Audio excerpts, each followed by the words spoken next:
உயிர்நீத்தலும் உருப்பெறுதலும் பகவான் நாராயணன் மனிதப் பிறவின் உயர்வு பற்றியும் மனிதர்கள் செய்ய வேண்டியதான தர்மங்கள் பற்றியும் கூறியவற்றை கவனமுடன் கேட்டுக்கொண்டிருந்த கருடாழ்வாருக்கு ஒரு கேள்வி தோன்றியது. அதாவது, தாங்கள் யமலோகம் பற்றியும் அடியேனுக்கு கூறியருள வேண்டுமென்று திருமாலிடம் பணிவுடன் விண்ணப்பித்தார். அதன் பேரில் ஸ்ரீமன்னாராயணனும் யமலோகம் பற்றி விவரிக்க திருவுள்ளம் பற்றினார். கருடனே, இப்பூவுலகில் இருந்து 80,000 காதங்களுக்கு அப்பால் உள்ளது யமலோகம். யமதர்மராஜன் என்கிற கூற்றுவனே யமலோகத்தின் தலைவனாவான். மனிதர்களில் எவருடைய ஆயுட்காலம் முடிகிறதோ அவர்களுடைய உயிரை கவர்ந்து வருவதற்காக தனது தூதுவர்களை அவன் அனுப்பி வைப்பான். அவர்களைக் கண்டால் அஞ்சி நடுங்கும் படியான தோற்றத்தில் கருநிற உடையணிந்திருப்பார்கள். அவர்கள் பாசம், கயிறு முதலான ஆயுதங்களை வைத்திருப்பார்கள். யமனின் உத்தரவுப்படி ஒருவருடைய உயிரை கொண்டு செல்ல 3 யமகிங்கரர்கள் வருவார்கள். அவர்கள் அன்றன்று யார் யாருடைய ஆயுள் முடிகிறதோ அவர்களை தங்களுடைய பாசக்கயிற்றால் கட்டி போடுவார்கள். அப்படி யமகிங்கரர்களால் கொண்டு செல்லப்படும் உயிர்கள் அவற்றின் வான் சரீரத்தோடு இருக்கும். அதை ஆவி வடிவம் எனலாம்.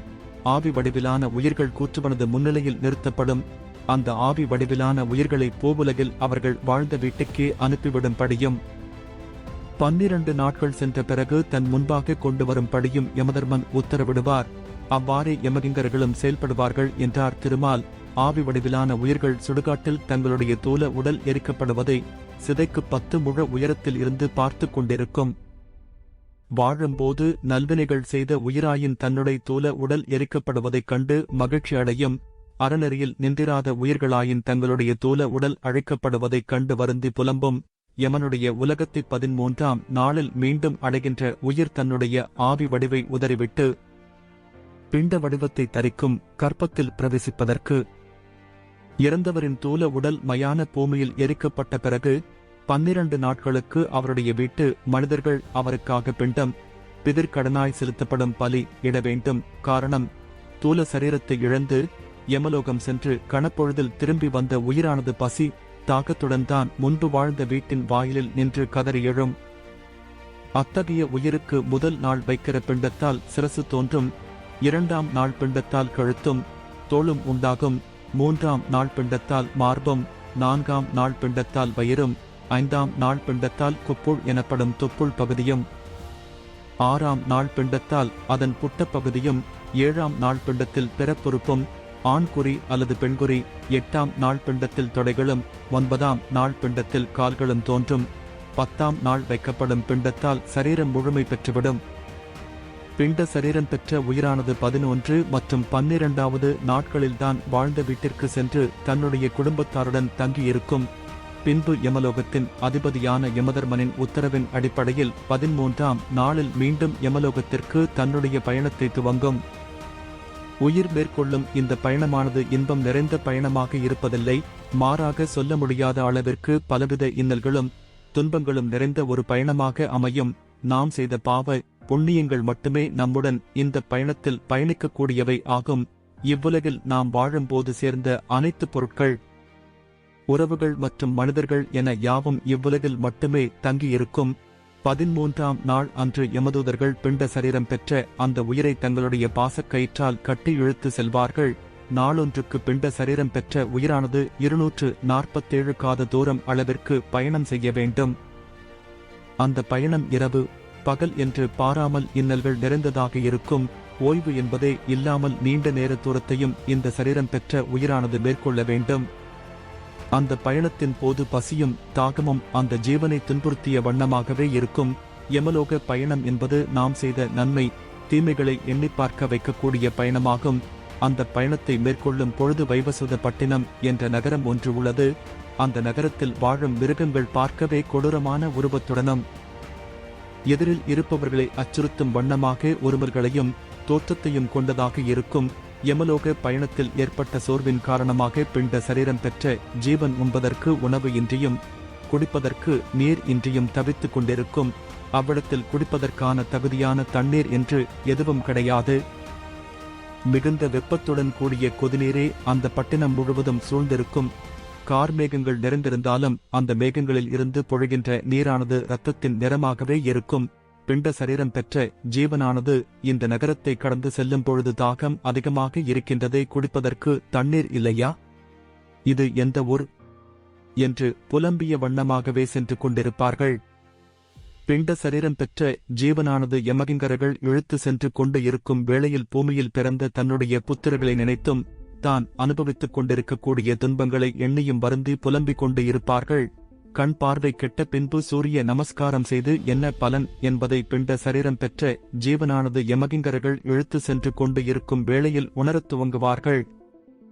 தூல உடலுடன் வாழ்ந்து கொண்டிருந்த காலத்தில் தேவ சிந்தனைகள் எதுவும் இல்லாமலும் நற்சிந்தனைகள் இல்லாமலும் உயர்ந்தவர்களை மதித்து நடக்காமல் அவர்களை அவமதித்து நடந்ததையும் ஆன்மீக பெரியோர்கள் மற்றும் சான்றோர்களையும் அவமதித்து பேசியும் கோவில் குளங்கள் என்ற செல்லாமல் கூத்தாடிகள் கூத்தாடிக் கொண்டிருக்கும் கூட்டங்களுக்கு சென்று காலத்தை கழித்தேனே என வருந்தி புலம்புவார்கள்.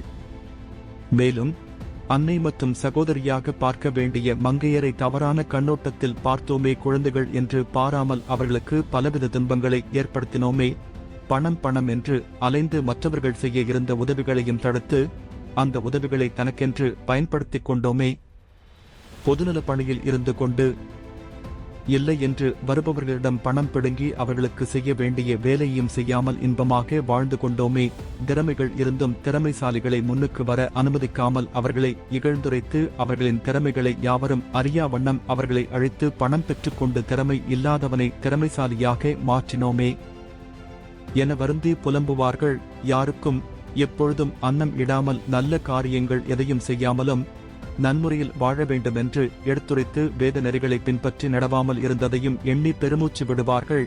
பல நல்ல கருத்துக்களை உள்ளடக்கிய புனித நூல்களை எடுத்துரைத்த வாதங்களையும் கருத்துக்களையும் பின்பற்றாமலும் விஷ்ணுவையும் வழிபடாமலும் இருந்து விட்டோமே.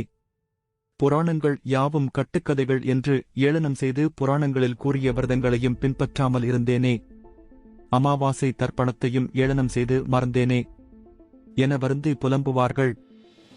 மற்றவர்கள் செய்யும் செயல்களில் இருந்து வந்த நன்மைகளை பாராமல் அவர்கள் செய்த பிழைகளை மட்டுமே கண்டு அதை பெரிதுபடுத்தி பெருமைப்பட்டுக் கொண்டு இருந்தேன் என்றெல்லாம் எண்ணிய வண்ணமாக ஓ என கத்திய வண்ணம் ஓலமிட்டு அழுது கொண்டிருப்பார்கள். தன்னுடைய ஒவ்வொரு தவறுகளையும் செய்த குற்றத்தையும் எண்ணி வருந்திக் கொண்டிருக்கும் போதெல்லாம் யமகிங்கரர்கள் அவர்கள் செய்த ஒவ்வொரு பிழைகளுக்கும் குற்றங்களுக்கும் உரிய தண்டனைகளை அளிப்பது போல எதையும் பேசாமல் வரமாட்டாயா என்று தங்களுடைய கரங்களில் இருக்கும் ஆயுதங்களையும் கொண்டு பலவிதமான இன்னல்களையும் துன்பத்தையும் கொடுத்து அழைத்து செல்வார்கள். பூமியில் மனிதர்களாக வாழ்ந்து கொண்டிருக்கும் காலத்தில் தனக்கும் தன்னை சார்ந்து இருப்பவர்களுக்கும் சுகமளிக்கும் விதத்தில் அவர்களுக்கு வேண்டியவற்றை மட்டும் செய்வதில் கண்ணும் கருத்துமாக இருக்கும் மனிதன் மற்றவர்களுக்கு கெடுதலை செய்வதில் எந்தவிதமான தயக்கமும் கொள்வதில்லை. தர்ம வழிகளில் செல்லாமல் அதர்ம வழியில் தொடர்ந்து சென்று நீதி நெறிகளுக்கு புறம்பாக செயல்படுவதால் மட்டுமே யமலோக பயணம் என்பது மிகவும் அச்சம் மிகுந்த அல்லல்கள் நிறைந்திருக்கக்கூடிய ஒரு பயணமாகவே அமைகின்றது. உயிரானது யமதூதர்களுடன் செல்லும் பொழுது பல இன்னல்கள் நிறைந்திருக்கக்கூடிய வழிகளில் செல்ல துவங்கும். அதாவது காண்பதற்கே கொடூரமான தோற்றம் கொண்ட கொடிய புலிகள் சிங்கம் நிறைந்த வழியில் செல்வார்கள். கொடிய மிருகங்கள் நிறைந்த அந்த இடத்திலேயே யமகிங்கரர்கள் பிண்ட சரீரம் பெற்ற ஜீவனை தங்க வைப்பார்கள்.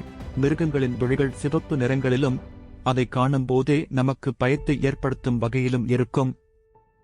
மிருகங்களின் உருமல் யாவும் குலை நடுங்க வைக்கும் அளவில் இருந்து கொண்டே இருக்கும். நாம் செய்த செயல்கள் நன்மையாக இருக்கும் பட்சத்தில் அதன் கண்களில் உள்ள பார்வையில் சில மாற்றங்களை நாம் அறிந்து கொள்ள நேரிடும். பூலோகத்தில் ஜீவன் இறந்த 28ஆம் நாளில் அந்த ஜீவன் என்ற புதல்வர்களால் இடப்பட்ட பிண்டத்தை அவ்விடத்தில் இருந்த வண்ணமாகவே உண்ணுவார்கள்.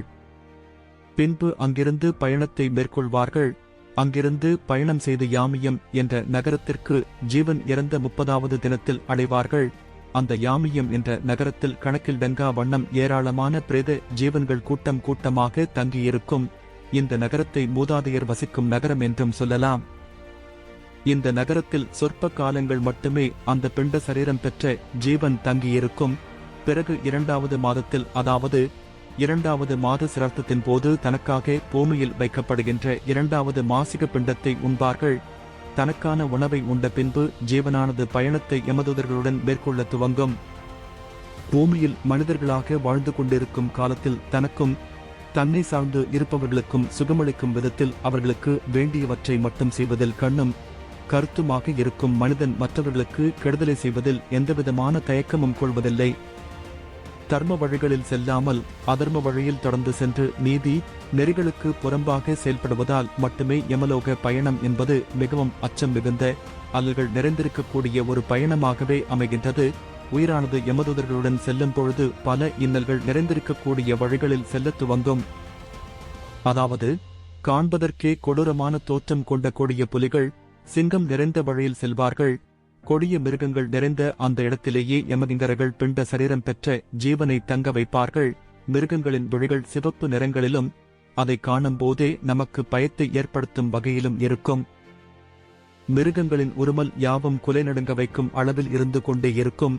நாம் செய்த செயல்கள் நன்மையாக இருக்கும் பட்சத்தில் அதன் கண்களில் உள்ள பார்வையில் சில மாற்றங்களை நாம் அறிந்து கொள்ள நேரிடும். பூலோகத்தில் ஜீவன் இறந்த 28ஆம் நாளில் அந்த ஜீவன் என்ற புதல்வர்களால் இடப்பட்ட பிண்டத்தை அவ்விடத்தில் இருந்த வண்ணமாகவே உண்ணுவார்கள். பின்பு அங்கிருந்து பயணத்தை மேற்கொள்வார்கள். அங்கிருந்து பயணம் செய்து யாமியம் என்ற நகரத்திற்கு ஜீவன் இறந்த 30வது தினத்தில் அடைவார்கள். அந்த யாமியம் என்ற நகரத்தில் கணக்கில் டங்கா வண்ணம் ஏராளமான பிரேத ஜீவன்கள் கூட்டம் கூட்டமாக தங்கியிருக்கும். இந்த நகரத்தை மூதாதையர் வசிக்கும் நகரம் என்றும் சொல்லலாம். இந்த நகரத்தில் சொற்ப காலங்கள் மட்டுமே அந்த பிண்ட சரீரம் பெற்ற ஜீவன் தங்கியிருக்கும். பிறகு 2வது மாதத்தில், அதாவது 2வது மாத சிரார்த்தத்தின் போது தனக்காக பூமியில் வைக்கப்படுகின்ற 2வது மாசிக பிண்டத்தை உண்பார்கள். தனக்கான உணவை உண்ட பின்பு ஜீவனானது பயணத்தை யமதூதர்களுடன் மேற்கொள்ள துவங்கும். யமதூதர்கள் இரவு பகல் என்று பாராமல் அந்த ஜீவனை பருக்கை கற்கள் நிறைந்த அடர்ந்த முட்கள் நிறைந்திருக்கக்கூடிய காட்டில் இழுத்துச் செல்வார்கள்.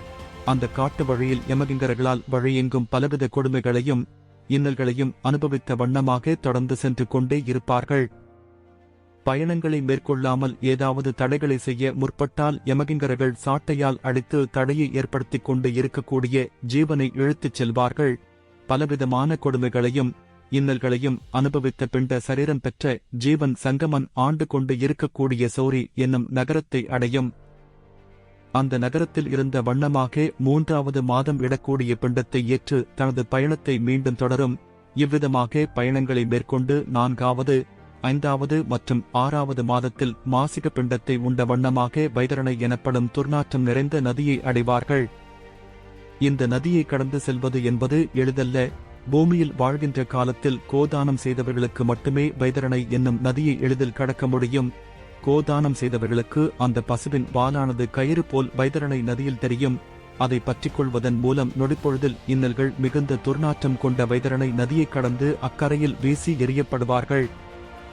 கோதானம் செய்யாதவர்கள் அந்த நதிக்கரையை கடக்க முடியாமல் வழிகள் ஏதும் தெரியாமல் அதே நதியில் விழ வேண்டியதான். வைதரணை நதியானது ரத்தம், உடலில் இருந்து வெளிப்படும் சீழ், காது குறும்பை, சிறுநீர், வியர்வை இவற்றால் உருவாகியதாகும். இதில் அட்டைகளும் விஷம் நிறைந்த புழு பூச்சிகளும் பூரான்கள் என ஏராளமானவைகள் நிறைந்து காணப்படும்.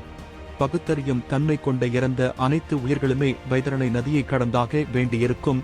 ஒருவேளை இறந்தவர் கோதானம் செய்ய தவறினால் அவருடைய புதல்வர்களாவது இறந்தவர்களின் பொருட்டு கோதானத்தை செய்ய வேண்டும். இறந்த உயிரானது வைதரணை நதியை கடந்து செல்லக்கூடிய ஒரு உபாயம் கோதானம் ஆகும்.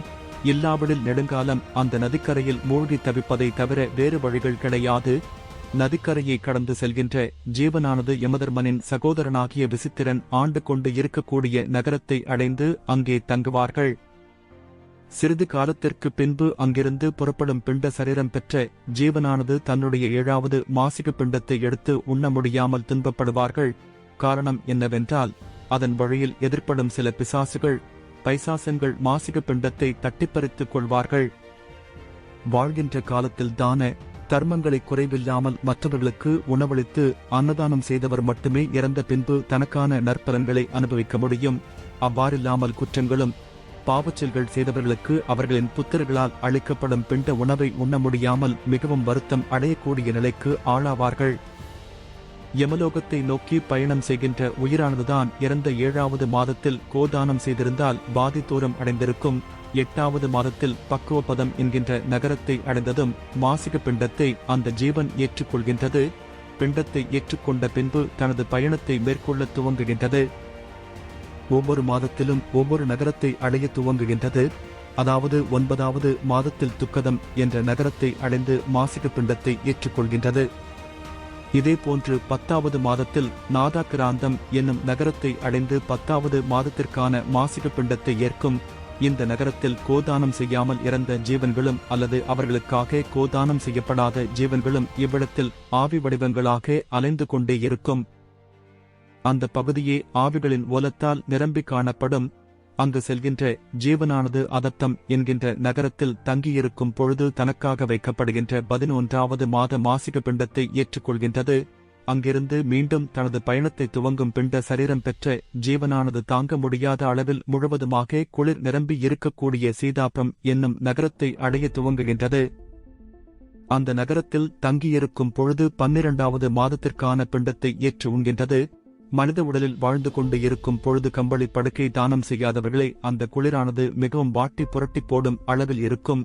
அதையும் கடந்து தங்களது பயணத்தை பிண்ட சரீரம் பெற்ற ஜீவன்கள் மேற்கொண்டு யமலோகத்தை சென்று அடைவார்கள். யமலோகத்தை அடைந்த உயிரினங்களின் பாவ புண்ணிய விவரங்களை எடுத்துரைக்கும் விதத்தில் 12 சிரவணர்கள் யமதர்மனின் அருகில் இருப்பார்கள். மண்ணுலகில் வாழ்ந்து கொண்டிருக்கும் பொழுது சிரவணர்களை பூஜித்து வணங்கி வந்தால் அவர்களுடைய உயிரானது யமலோகத்திற்கு செல்லும் பொழுது அந்த உயிரால் செய்யப்பட்டிருந்த புண்ணியங்கள் மட்டுமே முதலில் எடுத்துரைத்து அவர்களுக்கு உதவிகரமாக இருப்பார்கள்.